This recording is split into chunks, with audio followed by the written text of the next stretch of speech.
Kamusta at welcome sa Penn Station ng New York. Ngayon, sasakay tayo sa Amtrak Pennsylvanian, maglalakbay mula rito papuntang Harrisburg sa kahabaan ng Keystone Corridor. Nagsisimula ang ating paglalakbay mula New York sa Amtrak Moynihan Train Hall, ang pinakabalang istasyon ng tren sa Ilagang Amerika. Ang Penn Station ay tahanan ng Long Island Railroad, New Jersey Transit at Amtrak. Ang Amtrak Pennsylvanian ay isa sa 17 serbisyo ng Amtrak na dumadaan sa Penn Station na may kabuuang rutang 444 na milya. Mula rito hanggang Harrisburg lang muna sa Keystone Corridor na siyang kanlurang dulo nito papuntang Pittsburgh. Nagsisimula ang sakay sa tren 43-20 minuto bago alis at nakadisplay na ang riles. Oras nang bumaba sa West End Concourse para hanapin ang tren. Habang pwede kang sumakay mula sa main hall, palagi kong inirerekomenda na sumakay sa pamamagitan ng West End Concourse para hindi ka na maghintay at masiguro mang makakapili ka ng pinakamagagandang upuan na available.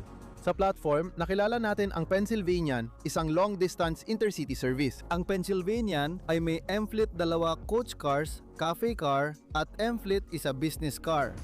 Nag-aalok ang Amfleet 2 cars ng mas maluwag na espasyo, mas malalim na pagkaka-recline at may leg rest para gawing mas komportable ang mahahabang biyahe. Kumuha tayo ng upuang malapit sa bintana sa isang bakanteng hanay at nag-ayos na para sa biyahe. Dumating na ang oras ng alis. Nagsara ang pinto at umalis ang tren 43 mula New York City. Pero bakit paatras tayo? Lahat ng upuan nakaharap paatras. Anong nangyayari? May dahilan kung bakit nagpapalit ng direksyon ang Pennsylvanian sa Philadelphia at makikita natin ang operasyon mamaya. Habang umalis ng New York, tingnan natin ang ruta papuntang Harrisburg.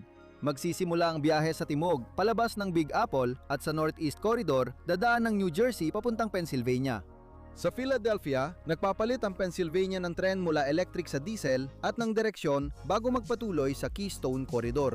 Bibiyahe tayo mula Philadelphia, susundan ang United States Route 30 daraan sa King of Prussia, Exton, Coatesville at hihinto sa Lancaster at Elizabethtown. Bago dumating sa Harrisburg Transportation Center, bibiyahe tayo ng 175 milya mula New York hanggang Harrisburg sa loob ng 3 oras at 34 na minuto. Paglabas sa araw, dadaan tayo sa Secaucus Junction at aakyat sa bagong infrastruktura ng Northeast Corridor, ang Portal North Bridge. Ang Portal North ay sagot ng Amtrak at New Jersey Transit sa 116 taong gulang na Portal Bridge na kilala sa madalas nitong pagkasira at pagkaipit na bukas kaya nagdudulot ng mga pagkaantala. Pinapapataas ng bagong tulay ang bilis ng mga tren at itinataas ang riles ng sapat sa ibabaw ng ilog kaya pwedeng dumaan ang mga bangka sa ilalim nang hindi na kailangang buksan ang tulay.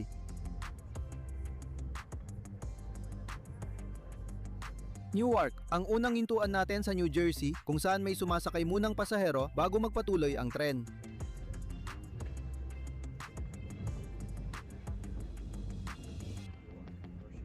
Ang upuan sa Amfleet 2 ay napakaganda. Sobrang luwag ng legroom, higit pa sa inaasahan ko at hindi ko na alam kung anong gagawin ko sa sobrang espasyo.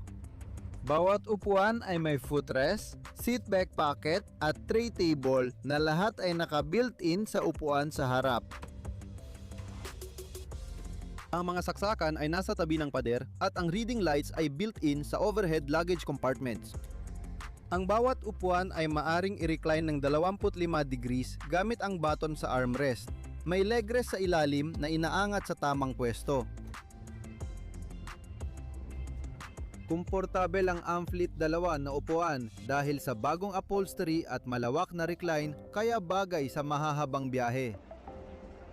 Kahit maganda ang mga upuan, kailangan pa rin ng banyo. Sa Amfleet 2 coaches, malapit sa pintuan ng bawat bagon ang mga banyo, isang regular at isang accessible. Malaki ang accessible na banyo na may inidoro, lababo at salamin, eksakto sa inaasahan mo sa Amtrak. Hindi maganda pero hindi rin masama. Ang New Jersey Racetrack ang unang lugar kung saan nararating ng Pennsylvanian ang pinakamataas nitong bilis na 125. Karaniwan, tahimik ang biyahe, pero pag abot namin na mahigit 100 milya bawat oras, malakas nang nanginginig ang bagon. Sa totoo lang, hindi tama ang salitang manginig, mas angkop ang umalon. Pinaniniwalaan kong ang nakikita natin ay track hunting oscillation, kung saan ang wheelbook ay gumagalaw kaliwat kanan para magbalanse. Karaniwan itong nangyayari lamang sa matataas na bilis, kaya nakikita natin ito kapag lampas, 100 milya bawat oras.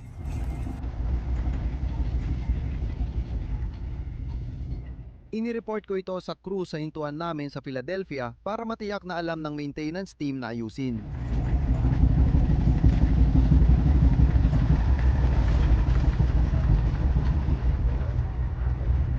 Sa usapang hintuan, Trenton ang susunod. Muling bumibilis ang tren natin papasok ng Pennsylvania.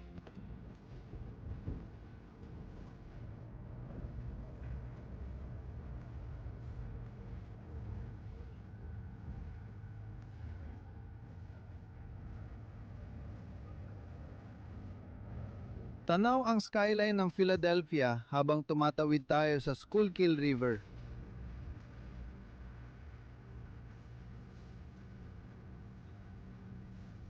Bago makarating sa Philly, makikita ang Penn Courtyard ng Amtrak, tahanan ng susunod na Henisela at kamakailan ng Aerotest trains ng Amtrak.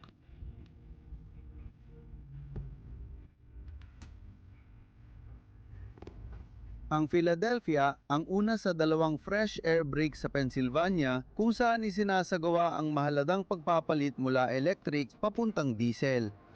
Ang Keystone Corridor ay electrified pero lampas Harrisburg hindi na, kaya diesel na makina ang kailangan. Pero bakit hindi sila nagpapalit sa Harrisburg? May dalawang dahilan dito.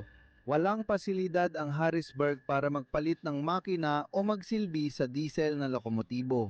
Pangalawa, kailangan pa ring baguhin ng Pennsylvania ang direksyon para sa Keystone Corridor, kaya madaling lagyan ng diesel sa isang dulo at alisin ang electric sa kabila. Ang pagpapalit ng direksyon ang dahilan kaya patras ang mga upuan paglabas ng lungsod ng New York.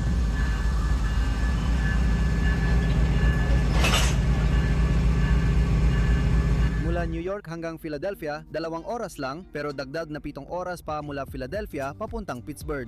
Sa halip na baliktarin o gawing 50-50 ang mga upuan, pinili ng Amtrak na lahat ay nakaharap sa unahan para sa mahabang biyahe at pinanatili yon pagbalik ng New York City.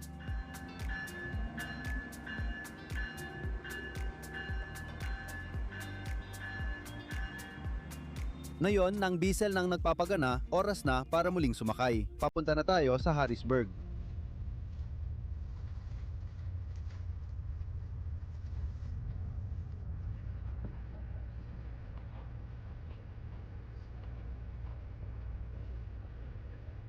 Mayor, kailangan mo magkaroon ng business class na ticket para magamit mo ang business class na ticket. Ang Paoli ang unang malaking hintuan sa Keystone Corridor. Nagsisilbi ang istasyon sa Paoli-Thorndale Line ng Southeastern Pennsylvania Transportation Authority Amtrak Keystone at Pennsylvania.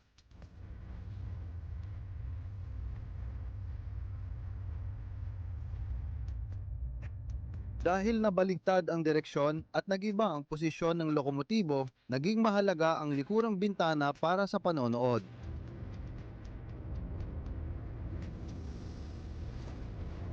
Nakaka-relax at parang hypnotic panurin ang paikot-ikot na riles na unti-unting lumalayo sa likod natin.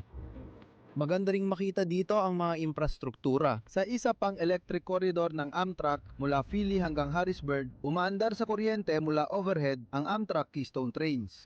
Inilagay ng Pennsylvania Railroad noong 1930.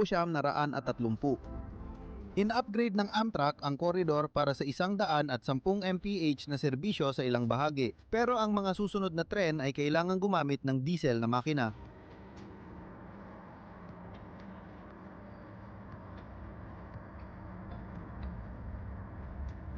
Sa kanluran ng Paoli, inanunsyo na bukas na at nagsisilbi na ang cafe car. May dalawang set ng mesa ang mga cafe car ng Amtrak na pinaghihiwalay ng cafe bar sa gitna. Ang menu ng cafe ay may iba't ibang pagpipilian para sa almusal, tanghalian at hapunan, pati na rin mga inumin at merienda. Lahat ay may abot kayang presyo. Naghahanap ako ng tanghalian, pero dahil unang bukas ng cafe mula umalis kami sa New York City, mahaba na ang pila ng mga gutom na pasahero. Pagdating ko ron, dahil kulang 1 oras na lang biyahe, nagdesisyon akong maghintay at magtanghalian sa Harrisburg. May kakaibang katahimikan sa walang katapusang luntiang bukirin at grain silo ng Pennsylvania Dutch. Ngunit agad din itong nawawala. Huminto kami sa Lancaster.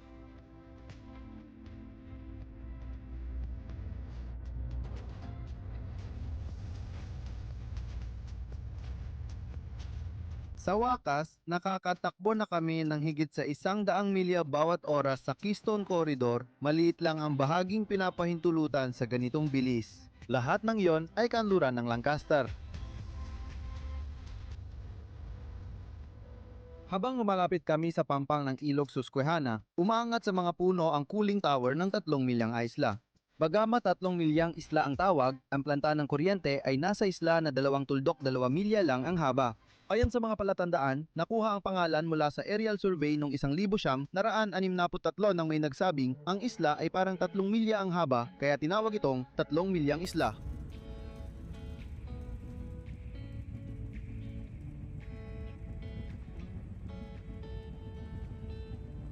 Agad kaming napalibutan ng Harrisburg at dito kami magpapaalam sa Pennsylvanian. Kung gusto mong makita ang bahagi mula dito papuntang Pittsburgh, panoorin mo ang aming video tungkol dito mula ilang taon nang nakalipas. Makikita ang mga link sa itaas na kanan o sa deskripsyon sa ibaba. At kung gusto mong makita kung balikan ang bahaging yon, ipaalam mo lang sa akin sa mga komento sa ibaba. Papasok na tayo sa istasyon, kaya tatapusin na natin ang video ngayon. Sa susunod na linggo, babalik tayo sa New York City at ngayon, aalis tayo mula Grand Central Terminal papuntang Poughkeepsie, sakay ng isa sa pinakamagandang commuter rail lines sa Hilagang Amerika. Asahan ninyo ang bonus na video ngayong Miyerkules tungkol sa Portal North Bridge.